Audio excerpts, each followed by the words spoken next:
టాలీవుడ్ ఇండస్ట్రీలో కొరటాల శివకు మంచి గుర్తింపు ఉన్న సంగతి తెలిసిందే. ఇప్పటి వరకు ఆయన చేసిన సినిమాలన్నీ దాదాపు హిట్ అయ్యాయి. ఆచారి విషయంలో కొన్ని తప్పిదాల కారణంగా సినిమా పెద్దగా ఆడలేదు. ఇక మిగిలిన సినిమాలన్నీ బంపర్ హిట్ అయ్యాయి. ఆవులు, ప్రజలు, నీళ్లు ఇలా అన్నిటినీ దృష్టిలో పెట్టుకొని సినిమాలు చేస్తూ ఉంటారు కొరటాల శివ. ప్రకృతి అతనికి సినిమా కథగా మారిపోతుంది. ఇందులో భాగంగానే సముద్రం చుట్టూ జరిగే కార్యకలాపాలపై జూనియర్ ఎన్టీఆర్తో దేవరా సినిమా చేశారు కొరటాల శివ. ఈ సినిమా పార్ట్ 1 అదిరిపోయింది. అతి త్వరలోనే పార్ట్ 2 కూడా రాబోతున్న సంగతి తెలిసిందే. అయితే ఈ సినిమా మధ్యలోనే కొరటాల శివ వదిలేసినట్లు చెప్తున్నారు. దీనికి ప్రత్యేక కారణం ఉందట.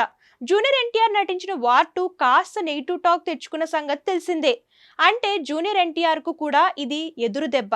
అందుకే ఇలాంటి నేపథ్యంలో జూనియర్ ఎన్టీఆర్ హీరోగా చేస్తున్న దేవర 2 సినిమాను ఇప్పుడే తీయకూడదని అనుకుంటున్నారట. ఆ సినిమాకు బ్రేక్ ఇచ్చి అక్కినేని నాగ చైతన్యతో సినిమా చేసేందుకు కొరటాల శివ ప్లాన్ చేస్తున్నట్లు సోషల్ మీడియాలో వార్తలు వైరల్ అవుతున్నాయి. ఒకవేళ నాగ చైతన్య ఒప్పుకోకపోతే మరో కొత్త హీరోతో కూడా కొరటాల శివ సినిమా చేయాలని అనుకుంటున్నారట. ఈ ప్రాజెక్టు పూర్తయిన తర్వాత దేవరా 2కు వెళ్లాలని ప్లాన్ చేస్తున్నారట.